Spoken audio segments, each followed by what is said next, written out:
He walked a crying girl home in the rain, unaware she was a millionaire escaping an arranged marriage. The rain came down in relentless sheets, swallowing the city in a curtain of water and wind.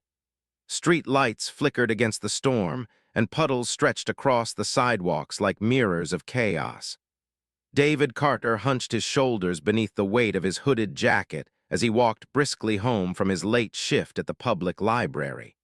His bag, filled with overdue paperwork and an umbrella that had already broken halfway through the walk, thumped against his hip with each step. He had just passed the intersection of 5th and Halston when a sound cut through the storm, a scream sharp and full of panic. He froze. It came again, high-pitched, desperate. A woman. Without a second thought, David turned down a narrow alley. The rain blurred his vision, but he could just make out a figure stumbling in the distance. A woman, young, soaked, disoriented.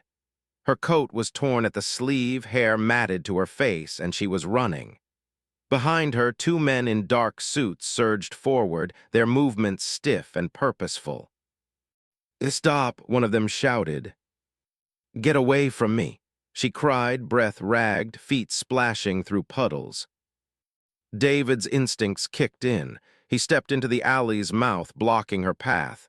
"Hey," he yelled, "what's going on?" The woman slammed into him, nearly falling, her fingers gripping his coat in terror. "Please," she gasped, eyes wide with fear, "don't let them take me." The suited men slowed their pace, approaching cautiously. "This doesn't concern you," one of them said coolly. "Family matter, step aside." David's eyes flicked between the woman and the 2 men. She was trembling, lips blue from the cold, eyes full of something more than fear, desperation. He squared his shoulders. "I don't know who you think you are, but I'm not letting you drag her off into the night." "Sir," the second man warned, reaching into his coat, "you're interfering in something you don't understand." That was enough. David grabbed the woman's hand and turned. "Run." They bolted. Rain slapped their faces as they tore through the alleyways. David's mind raced as fast as his feet.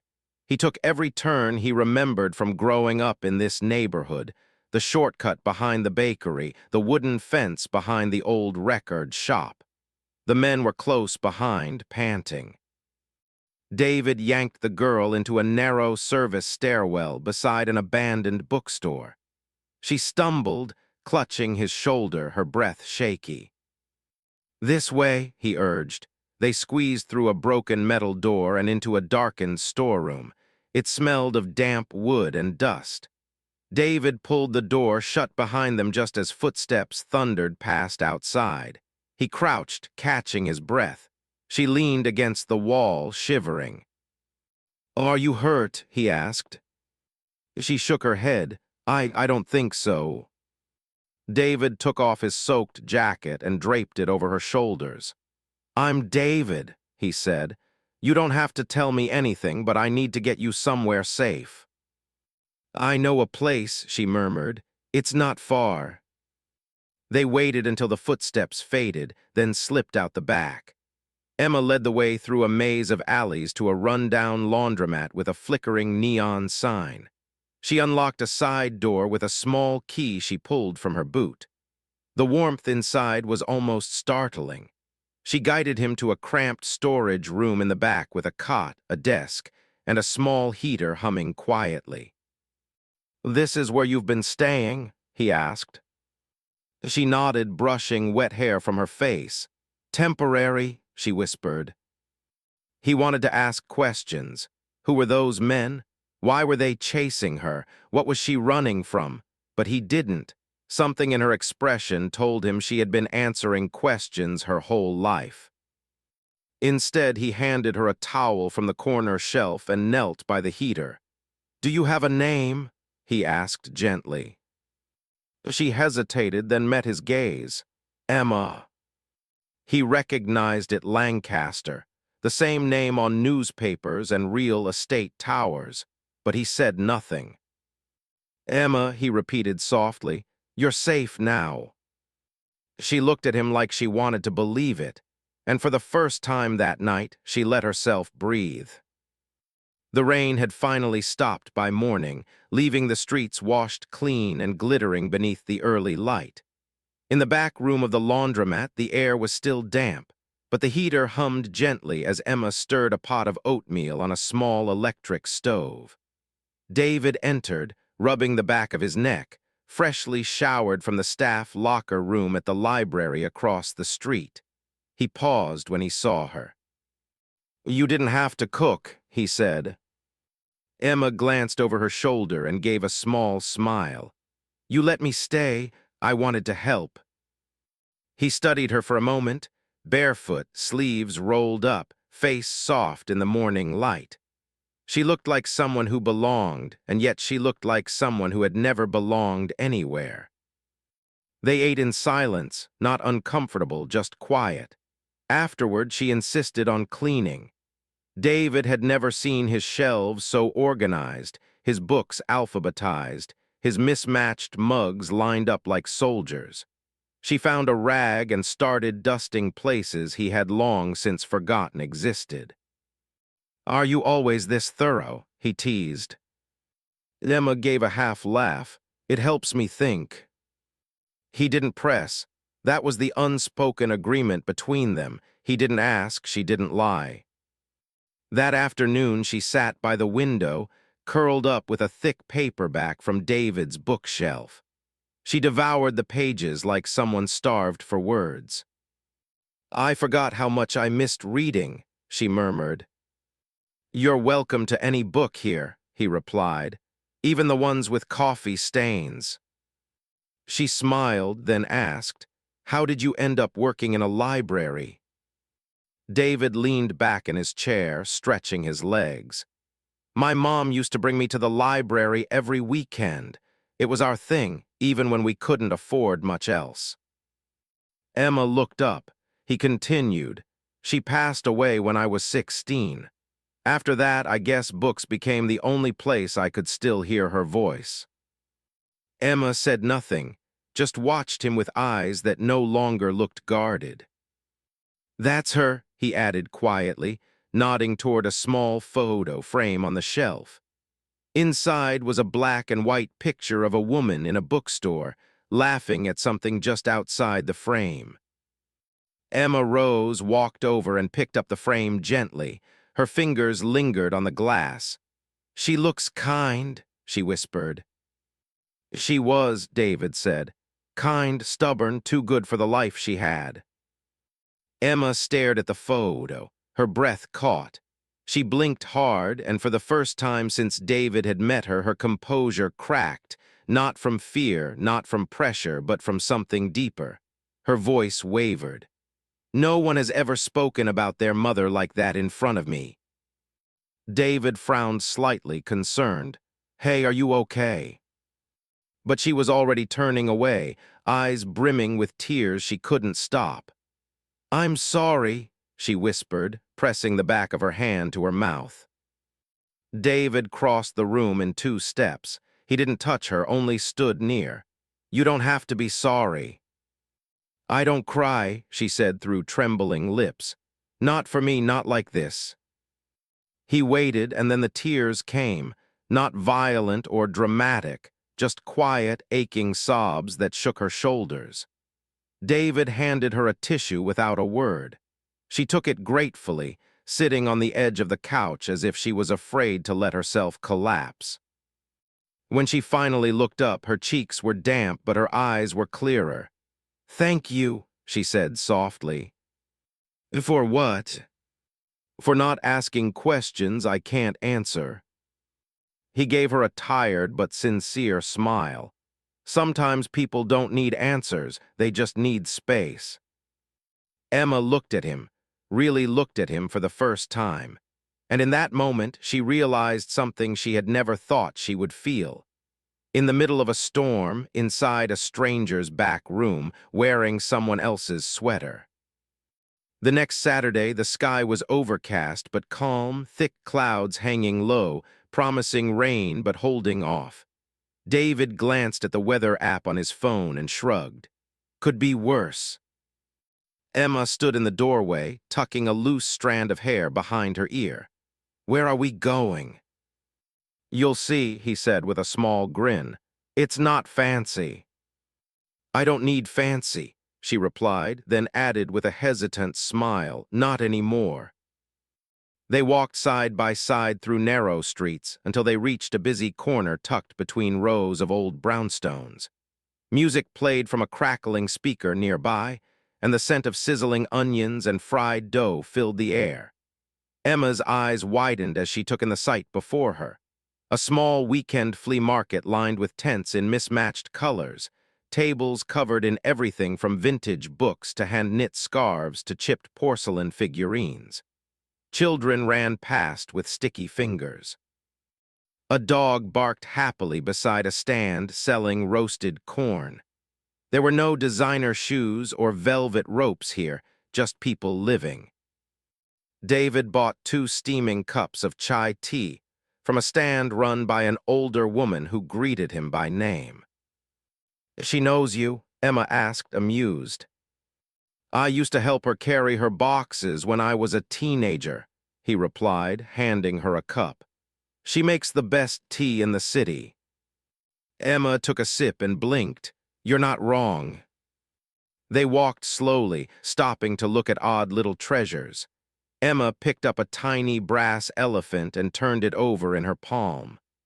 My mother would never let me come to places like this, she said, not quite meeting his eyes. Too dirty, too dangerous, too ordinary. You don't seem like the type who'd mind ordinary, David said gently.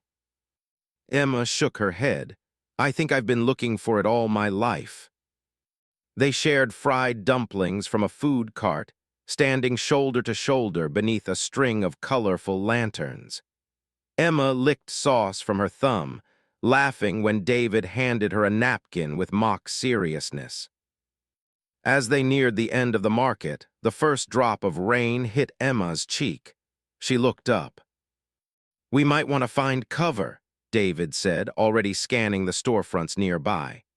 They ducked beneath the awning of a closed bakery just as the rain began to fall in earnest. The world softened in the mist, the sound of laughter muffled, the market crowd scattering, vendors covering their wares. They stood in the quiet, side by side, steam rising from the remnants of their tea. Emma crossed her arms, shivering slightly. David, without a word, shrugged off his jacket and placed it gently over her shoulders. You'll get cold, she protested softly. I'll live, he said with a smile. She looked at him, truly looked, her eyes darker in the gray light. You're not like anyone I've ever met. David raised an eyebrow. Is that a good thing? It's a real thing, she said. You're kind, but not because you want something. You're just kind. He leaned against the wall beside her. Shouldn't that be normal? It should, she whispered, but it's not. She held the edges of his jacket closer, inhaling the faint scent of soap and old paper. Then, after a long pause, she said something so quietly he almost missed it. You're the first person who hasn't asked me where I came from. He turned to her slowly. Because I figured you'd tell me when you were ready. Emma blinked fast, as if she didn't trust the warmth blooming in her chest. Her lips parted, but no words came. Instead, she leaned her head against the brick wall, looking out at the rain. I used to think freedom meant being anywhere but home, she said. Now I think maybe it's just being somewhere you don't have to explain yourself. David looked at her for a long moment, then nodded. You don't owe anyone an explanation. The rain eased into a gentle drizzle, and the light around them turned silver.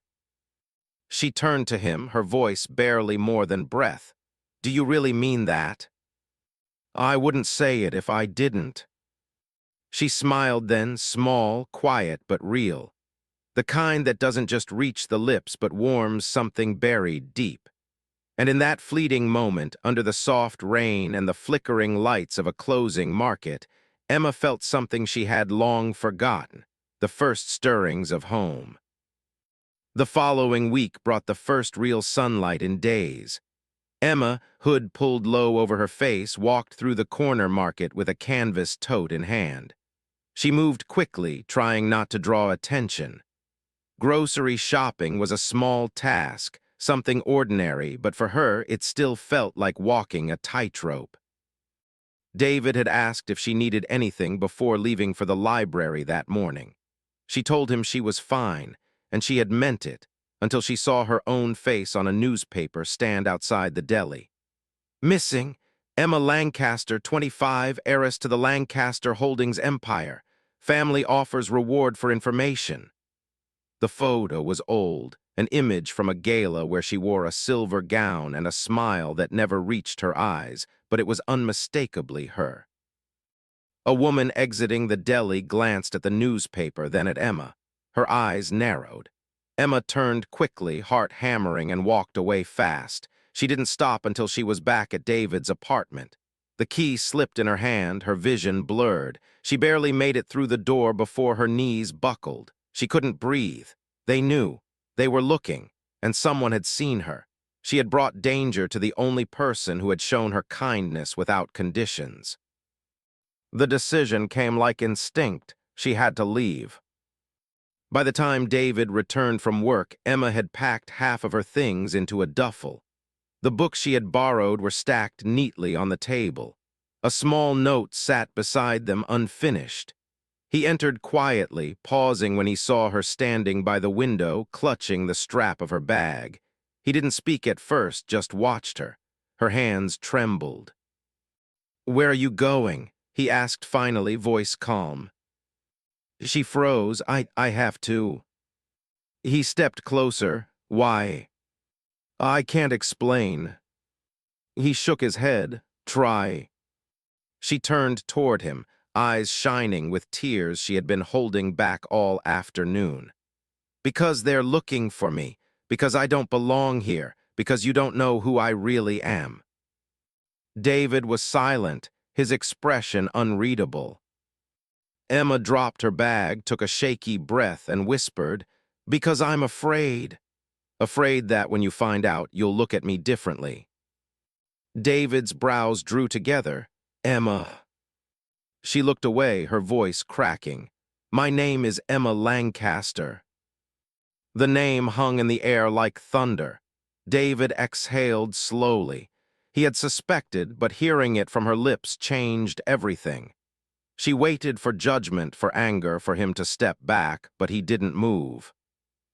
"I know who the Lancasters are," he said finally. "I also know that doesn't change what you did for this place, what you've meant to me." Emma's eyes widened. "You're not angry." "I'm confused," he admitted, "but not angry." Her shoulders slumped, then tears spilled freely. "I didn't want to lie, I've never had anyone be kind to me without wanting something in return, and I didn't want that to end." David stepped forward, gently lifting her chin. "So you were afraid I'd stop seeing you the same way?" She nodded, lips trembling. "And now I'm afraid I've already ruined everything." He reached for her hand. "You haven't." Emma looked into his eyes, vulnerable, stripped of everything she once used to protect herself. "I'm scared, David. I'm scared because for the first time I care what someone thinks of me. I care about you." His hand squeezed hers gently. "Then don't run." And in the quiet that followed, as the last light of day bled across the windowsill, she let herself believe, just for a moment, that maybe she didn't have to. The kettle whistled softly in the background, but neither of them moved. Emma sat at the edge of the worn sofa, her fingers laced tightly together in her lap. David stood across the room, leaning against the counter, arms folded, jaw tense. "I should have told you sooner," she said, her voice barely above a whisper. David didn't answer right away. The silence between them was different now, not comfortable like before, but heavy, thick with all the things neither of them knew how to say. Emma looked up slowly, searching his face for something. Understanding, forgiveness, anything but the distance she felt growing between them. "My real name is Emma Grace Lancaster," she said. "Only daughter of Charles Lancaster, CEO of Lancaster Holdings." David blinked slowly, absorbing what he already suspected but had never fully allowed himself to believe. He nodded once, but his expression didn't change. "They want me to marry a man named Andrew Whitmore," she continued. "It's a merger disguised as a wedding, contracts instead of vows. My father thinks it will secure billions." David's brows drew together, but he didn't interrupt. "I never loved him, I never even chose him," she said. "The engagement was announced without my consent, and when I objected, they made it clear I didn't have a choice." Her voice broke then, and she looked down at her hands. "So I ran." He took a step toward her, then stopped. "You don't owe me an apology," he said gently. Emma looked up, surprised. "But I need to be honest with you too," David added. "I'm not angry, I'm trying to understand." She nodded slowly. "I'm not part of your world, Emma," he said. "I shelve books. I live paycheck to paycheck. I've spent most of my life trying to feel like enough for anyone, and most days I still don't." Her throat tightened. "I'm not afraid of where you come from," David said quietly. "I'm afraid that someday you'll go back to it, and when you do, there won't be room for someone like me." Emma stood then, eyes filled with something fierce and raw. "You think I want to go back to that life?" "I don't know," he said, "but I've seen what it does to people, and I've seen what it does to love." She took a step closer. "David, I've been surrounded by people who had everything, money, power, prestige, and they were still empty, and then I met you." He didn't speak. "You gave me a couch to sleep on when I was a stranger in the rain. You shared your books, your stories, your quiet, and you never once asked me to be anyone other than myself." Her voice broke. "You were the first person who saw me, not the name, not the legacy, just me." David's expression softened, but he still held himself back. Emma took another step forward. "I'm not asking you to change who you are. I love who you are." His eyes widened slightly, caught off guard. "I don't know what happens next," she whispered, "but I know I don't want to face it alone. I just want to live one life, one that I choose, and if I still believe in love after everything, it's because of you." David swallowed hard, emotion catching in his throat. For a moment they just stood there, two people from opposite worlds suspended in the fragile space between fear and hope. Then he reached for her hand. "You said you don't want to go back," he said, "so don't." Emma's eyes shimmered. He stepped closer. "Stay here, stay with me. Whatever this is, we'll figure it out together." She let out a breath she hadn't realized she was holding and nodded. David pulled her gently into his arms, and for the first time in days, the tension melted from her shoulders. She rested her head against his chest, listening to the steady rhythm of his heart. It didn't matter that the world outside was loud and complicated. Here, in this tiny apartment above a laundromat, in the arms of someone who saw her clearly, Emma felt something she had always longed for. Freedom, not from people or places, but freedom to love and be loved back. The duffel bag sat by the door, half-zipped and ready. The plan was simple: leave before sunrise, take the train north, disappear into a quieter place.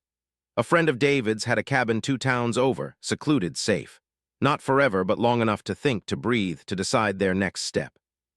Emma stood by the window, her fingers twitching with nervous energy. She had never felt so free or so terrified. David came in from the hallway, still in his library jacket, and gave her a reassuring smile. "Train leaves in 45 minutes. You sure about this?" She nodded. "I'm sure. I've never been more sure." But freedom has a way of slipping through your fingers the moment you begin to trust it. They didn't see the black SUV until it screeched to a halt beside the curb. Doors flung open. Men in suits poured out, familiar faces Emma had hoped she'd never see again. "Run," David shouted, grabbing her hand. They sprinted down the alley behind the laundromat, weaving through puddles and trash bins, but the men were faster, trained. David pushed Emma ahead. "Go through the fence," he shouted. "Cut through the bakery's loading dock." Emma turned to argue, but in that second one of the men caught up. Another lunged at David, shoving him hard against the alley wall. His head cracked against the brick. He crumpled, blood mingling with the rain. "David," Emma screamed, trying to reach him. Two arms wrapped around her from behind, pulling her away. "No, no, let me go, David." He lay motionless, and her voice broke into sobs. She kicked and thrashed, but it was useless. The men loaded her into the SUV, slammed the door, and sped off into the night. The mansion was too bright, too clean, too cold. They stripped her of the clothes she had worn, clothes that still smelled like David's jacket, and replaced them with silk and lace. They confiscated her phone, her laptop, even the small bracelet David had given her at the flea market, saying it looked like her. Imperfect but real. For days, Emma cried. She begged to know if David was alive. No one told her anything. She sat by her bedroom window, staring out across the trimmed hedges and fountains, but all she could see was his blood on the alley bricks. Her mother visited once, placed a firm hand on her shoulder, and said coldly, "You will marry Andrew. You'll smile, and this family will be done with scandal." Emma said nothing. What could she say? She was trapped in the very castle she had once been taught to call home. The date was set, the guest list finalized, the dress fitted. She stood like a ghost in front of the mirror, makeup covering the hollows under her eyes, her hair curled, pinned into the perfect updo, but nothing could hide the emptiness in her expression. Inside, she was screaming. Outside, she smiled for the cameras. And when the priest asked if she took Andrew Whitmore to be her lawfully wedded husband, her mouth opened and a single breath caught in her chest. Her eyes darted to the crowd. David was nowhere to be seen, so she whispered the only word she could, "Yes." The ballroom shimmered with gold. Crystal chandeliers glowed overhead. Dozens of cameras flashed as Emma Lancaster stood at the altar, dressed in ivory silk and silence. Her hands trembled inside lace gloves. Her eyes, though painted perfectly, were dull. She stared straight ahead at the officiant, not the man beside her. Andrew Whitmore, polished and proud, stood tall in his tailored tuxedo, his smile stiff and rehearsed. The room buzzed with quiet anticipation. Business tycoons, politicians, and celebrities seated in velvet rows, murmuring beneath breath. The union of two empires, the marriage of wealth and power. But Emma heard none of it, only the echo of her heartbeat and the ghost of a voice in her mind. "Run," he had said. She had not seen David since the alley. She didn't even know if he was alive. She only knew she had dreamed of his eyes every night since. The officiant cleared his throat. "We gather today to witness the joining of two souls." Emma barely breathed. He continued reading, voice echoing off marble walls. Then, just as he raised the final line, "If anyone here has reason this union should not proceed, speak now or—" The back doors slammed open. A collective gasp rippled through the room as a figure stepped inside, soaked from the rain, clothes wrinkled, a thin bandage above one brow, a split lip, and eyes locked only on her. "David." Emma's breath caught. Her hands flew to her mouth. He walked with a slight limp, but his steps were steady, purposeful, and he never looked away from her, not for a second. Andrew stepped forward, fuming. Who the hell let him in? Guards moved too late. Emma was already running. She tore down the aisle, veil flying behind her, eyes filled with tears that finally fell freely. She reached David and flung her arms around him, sobbing against his chest. He caught her, held her as if she might vanish again. "You're alive," she whispered, voice shaking. "You're really here." "I told you," he said, holding her tighter, "I'd find you." Cameras snapped, journalists shouted, the crowd erupted. Someone called for security, but neither of them moved. They turned together to face the room, hands still clasped. A reporter pushed forward, microphone raised. "Mr. Carter, what are you doing here? This is a private event." David's voice was quiet but clear. "I'm here because the woman I love is being forced into something she never chose." More flashes, murmurs turned into noise. "She's not running from a marriage," David said. "She's running toward freedom." Another voice barked from the front row, Charles Lancaster himself. "You have no idea what you're talking about. Step away from my daughter before this becomes a legal matter." Emma stepped forward, her voice steady. "I'm not your business deal. I'm not your investment. I'm your daughter." Her father paled. Her mother looked away. David squeezed her hand gently. Then in front of hundreds, he turned to Emma and said the words no one expected. "She doesn't belong in my world. I know that. I shelve books. I live in a studio above a laundromat. And she comes from palaces, from power, from everything I'll never touch." He looked at the cameras, then back at her. "But none of that matters because she's not part of my world. She is my world." The room went silent. Emma's throat closed, but she forced herself to speak. "If I have to choose between diamonds and dinner tables, between legacy and love," she turned to David, "I choose the man who held my hand in the rain when I had nothing." Her mother's hand trembled on the pew. Her father rose, booming, "If you walk out that door with him, you are no longer a Lancaster." Emma turned, heart thudding. "I don't need to be a Lancaster," she said. "I just need to be me." She grabbed David's hand. Together they turned, and without a backward glance they ran down the aisle, pushing through the grand doors into the storm outside. The rain welcomed them like an old friend, and this time they didn't run to escape, they ran to live. The heavy wooden doors slammed shut behind them as Emma and David burst into the storm. Rain poured in sheets, soaking them within seconds, but neither of them slowed. Emma kicked off her heels mid-step, grabbed the hem of her gown, and ran barefoot down the marble steps. David laughed, a sound deep and full, and she laughed too, breathless and wild, her hand gripping his like a lifeline. They ran past valets, stunned security guards, confused wedding guests, through puddles and reflections of a life she had just walked away from. The world around them blurred with motion and rain, but between their joined hands everything felt clear. At the corner of the empty plaza, David paused, pulling her into the circle of his arms. "You're soaked," he said, brushing wet strands of hair from her face. "I don't care," she whispered, eyes glowing through the raindrops. He smiled, tucking a piece of her veil behind her ear. "Where do we go now?" Emma tilted her head back, laughing into the sky. Then she shouted at the top of her lungs, voice echoing into the storm, "I'm not a princess anymore. I'm me, and I choose you." David stared at her, stunned. Then he kissed her, right there in the middle of the street, beneath a sky weeping with joy while the city roared around them. It was messy and wet and perfect. A kiss not of fairy tales, but of two real people who had fought for their right to love. 2 years later, the town of Bellage, nestled among rolling hills and flower-lined fences, had quietly welcomed a new couple and their little boy into its gentle rhythm.